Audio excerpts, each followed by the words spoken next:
Good day. I'm Amy K. Gaskin, Aging Maven Aficionado, and you're watching Ask Amy About Aging.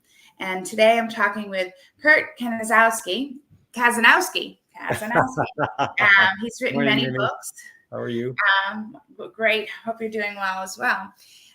So including some of the books that he wrote will include The 7 Pillars of Growth, and let's see, here's the other one, A Son's Journey. So he is an author, a public speaker. He owns a home care agency. He's a hospice expert and more. So welcome again, Kurt. Thank you, Amy. I appreciate it very much. Good to see you again. Good to see you too. Yep. So we're going to talk today about dementia, Alzheimer's and cognitive decline in general. And this specifically in my book, A Son's Journey, Taking Care of Mom and Dad, which is there again, is my personal chronological process as my parents aged and eventually passed away, with the things that my brother and I went through. And being an adult, we talked about this in an earlier session, Amy. Being an adult caregiver is probably the toughest, it is the toughest job in the world to manage caring for your own family, plus a loved one's family, etc.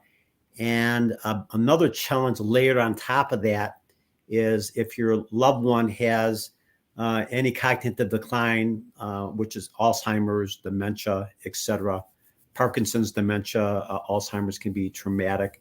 And what are the resources available for the family to deal with that? One.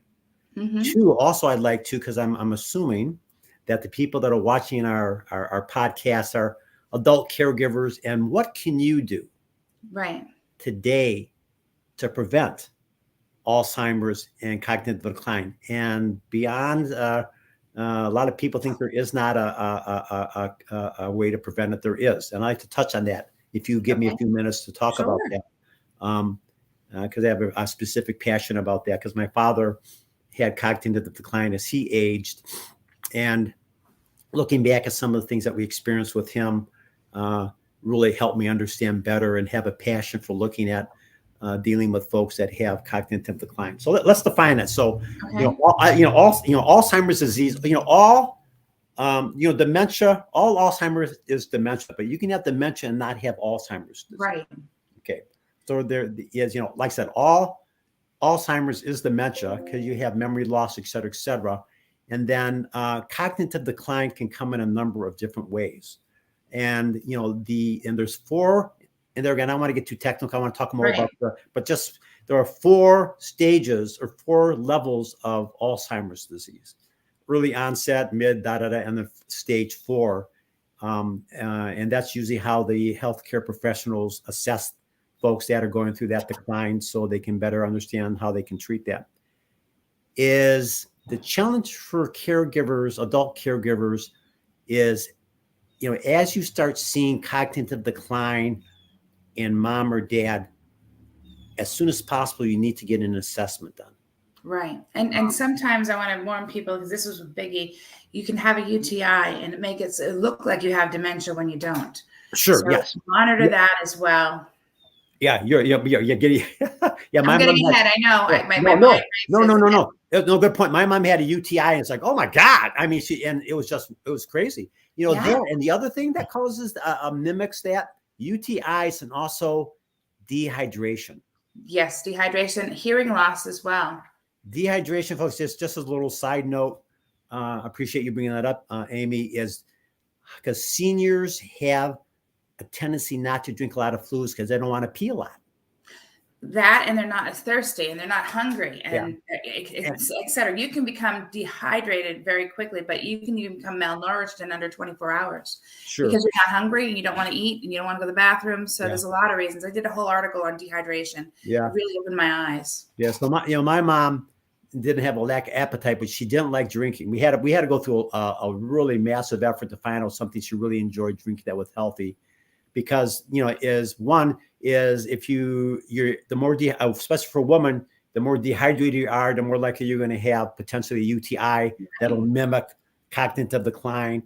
Or if you just have dehydration, because when I worked back in my early days, I'm a nurse by trade. I worked in the ER we'd have seniors come in and it looks like they're just really out of it. Right. You give them a little fluid and they're like a flower. You put water on, they perk right back up. Exactly. A lot of people tell me that Jello, watermelon, grapes, there's a lot of water-rich foods that will help hydrate you as well. You're right. It doesn't need to be water. And that's what we went through with my mom, is discovering what exactly that was. But so as you know, as for an adult caregiver, for us folks that are out there that are maybe looking at a loved one or some parents that are aging, is to understand as early as you can if you start seeing signs of decline, cognitive decline, not knowing what room you're in, names early, et cetera. We want to be able to identify that and get an assessment done as quickly as possible on that. Nowadays, because it's a big business too, Alzheimer's is, we talked about the tsunami of aging. Well, Alzheimer's is just sweeping across the world too. We're going to get in a minute on how you can maybe mitigate that. But looking at having an assessment done by a good, reputable company. I work with a group down in Sarasota, your neck of the woods, Amy, over on the west side of the state, called Gray Matters. It's a precision. I know that. Yeah, it's a precision brain health company. Right. And they do assessments relative to understanding where you're at with your decline, but more importantly, how to recode or reverse it. It can be reversed. Their science officer is a fellow by the name of Dale Bredesen. He's well written, does a lot on Alzheimer's and dementia, and sort of on the forefront of looking at, taking a position that cognitive decline can be reversed. So, I'm just tossing that out as a resource. Yeah. So what we want to be able to do is, once you have a loved one that you're noticing some of this, is get that assessment done. And it can be done. There's a lot that can be done remotely. You don't necessarily be sitting in a doctor's office because there's a blood that needs to be done, et cetera, et cetera. But you want to get that assessment done. In today's society, there are again, two options in terms of how you would maybe address a loved one with third or fourth stages of the kind. Because usually the people have stage 1 or stage 2, which is more mild onset cognitive decline. People will tend to care for them at home. And through my company, Caregiving Experts, we do a lot of that. Folks, as they progress to 3 and 4, stage 3 and 4, which is more severe cognitive decline, will opt out for looking at a memory care unit in a senior living community, because it's much more controlled, a much more safer environment, especially if the loved one at home doesn't have those resources to be able to do that, or looking at providing care at home for the loved one. And what's really extremely important is to make sure, if you hire a caregiving company to come in and care for mom and dad that has cognitive decline, they have some level of expertise, or at least knowledge, in terms of doing that. That's huge. And so many people don't realize that at all. And so many people don't understand the fact that when you have memory loss, it's not going to be easy, and you can't feel guilty. You have to get the care for everyone's sake that you need. There's some activities that they do in the larger assisted livings, but even if mom wants a home-like environment, there are some great small, what I call residential care homes with less than 20 residents. Most of them have less than 8. Most of those have less than 5. Right. So there's a lot of different resources and options out there if you know where to look, but you want someone that specializes in memory loss. Right. Yes. And like I said, that's and we're going to talk about that in our next session, Amy, is how to go about really identifying the right personal care private duty company for you based on what your needs are. So, the resources at your disposal for care are, like I said, and there again, getting back, we covered this earlier about paying for care and the options you have available. It can be expensive, especially a memory care unit can be expensive, depending upon what level and how many hours of care you'd want support at home. Because there again, a lot of families will rally around and care for mom and dad, especially with cognitive decline, but will need help. It was funny. We had a family here, and they were a Greek family. I'm half Polish and half Greek. Even though my name's Kazanowski, I'm half Polish. Half Greek. A Greek family. Long story short, their father, as he declined, just became much more abusive. Yeah, it happens. And that's how come. We're going to talk about real quickly about trying to prevent and mitigate this. But there again and they tried with our help to care from as best as home as possible. And it just became a risk factor, and the family was a basket case, and they had to end up admitting their father to a senior living community, had a closed unit because he was that much out of control. So it saves the relationship with the rest of the family. Yeah, I was working with somebody in New Hampshire once, and the grandfather had memory loss, and the daughter was the primary caregiver. She had 4 boys aged 9 to 17 living at the house. Yep. Grandpa was napping. They insisted Mom go to the store. They'd watch him, and she says, "Just don't let him out of the house." And of course, what 85-year-old man is going to want to be told what to do by a 17-year-old young chap or whatever? And he eventually got out of the house and then chased the boys around the yard with an axe. That's the last memory of Grandpa. And then Grandpa gets taken away. And has to go to, and that's, I mean, had they intervened earlier, like I suggested, then the boys could have come and visited Grandpa and not had that as a last image of Grandpa. Yeah, it's very true. It can be, Alzheimer's, dementia, it can rip families apart in a number of ways. Your story hits home, the financial burden on it. And it's so let's talk about, let's prevent this. How can we prevent this? So getting back to Dale Bredesen, who's the Chief Science Officer for Gray Matters, that company in Sarasota I mentioned. Amy, you would maybe want to call them and see if you can get them on the show. Yeah, I was thinking that. Yes, and I can give me a call, or Deb Geisler, who's the woman that runs that. I can put you in touch with her. Perfect. But Dale Bredesen, he advocates. When you turn 40 or 50 and you're getting your physical, what is one of the things that usually comes with that rite of passage, that age that your doctor tells you to do? Get a colonoscopy. When you're that age. Well, Dale advocates for a cognoscopy. Interesting is because when you first see the signs of cognitive decline, that started 20 years earlier. Yep, it's another big one. And the other thing is you want to get your hearing tested too once you reach 50 years. Yes, because I can just compound the issue. But in Dale's work and what have you, there are like 33 or 34 factors that go into causing cognitive decline. That's come, is over the years. In fact, I think it was a couple of years ago that one pharmacy came out. They said they had a pill and they thought it was the cure to Alzheimer's, and it turned out to be a farce, and it was just a mess. And the Alzheimer's Association was back in it. It was just there's not a silver bullet here for that. But what we want to be able to do is get that cognoscopy from Gray Matters, and they create then a specific plan of how to mitigate that. I went through the process myself. I got my cognoscopy. Yeah, and there you go. And it showed that I had several deficiencies. I had much more mercury in my body, which just shocked me. And it came because I had fillings. The amalgams, and they were leaking mercury. So I got those removed right away. And it was amazing how I felt better. There's a lot of little tweaks you can do. Yes. And then just looking at some vitamin supplements, vitamin D, K is important.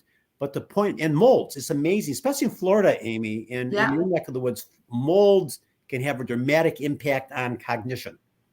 And I can imagine that. We bought a house and it was full of mold. The inspector didn't get it. My spleen had to be removed because it was the size of a football instead of the size of your fist. Mold is huge, and it's running rampant. There's a lot of it down after this Hurricane Ian. There's a couple of houses that people were still living in, and they were completely flooded, and they're now full of mold. Yeah. So the point being with a cognoscopy, ladies and gentlemen, is there again, is like I said, you get a colonoscopy. Yes. That's normal practice nowadays, to get a cognoscopy so you understand where your cognition is at and what risk factors you can mitigate so you won't have that decline. And even people that are in stage 1 or stage 2 of Alzheimer's, you can recode. It's called recoding, which you can help deal with those issues that are causing the decline. And we've seen dramatic improvement.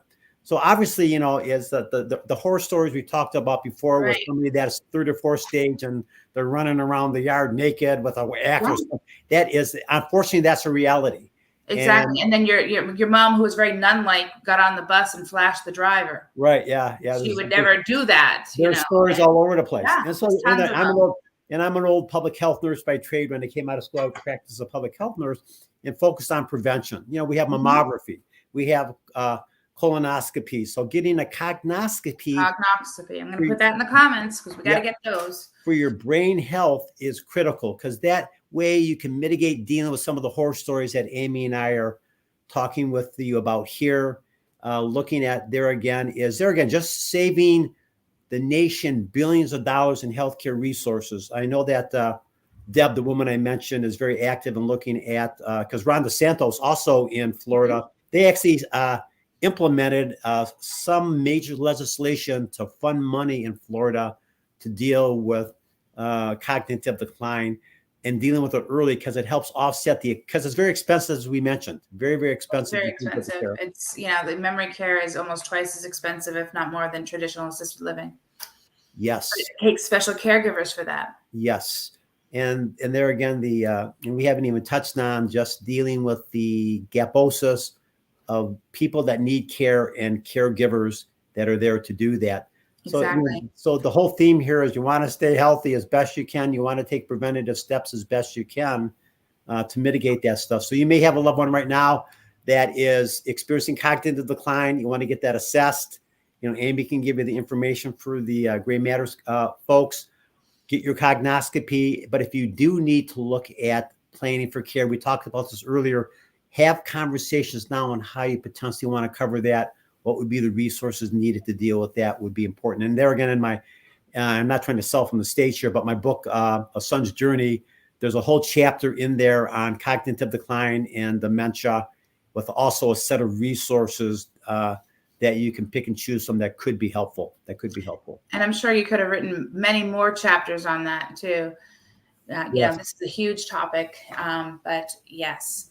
Well, thank you again for coming on my show. I look forward to our next episode. Yes. Again, This is Aging Mage and Aficionado, Amy K. Gaskin, and I was joined with Kurt Kazanowski. We talked about Alzheimer's, dementia, and cognitive decline. I'm going to put some resources in the comments. If you have me an email at askamyabouaging@gmail.com. And thanks again, Kurt. Take care, Amy. See you soon. See you soon. Have a great day. Bye-bye. Bye-bye.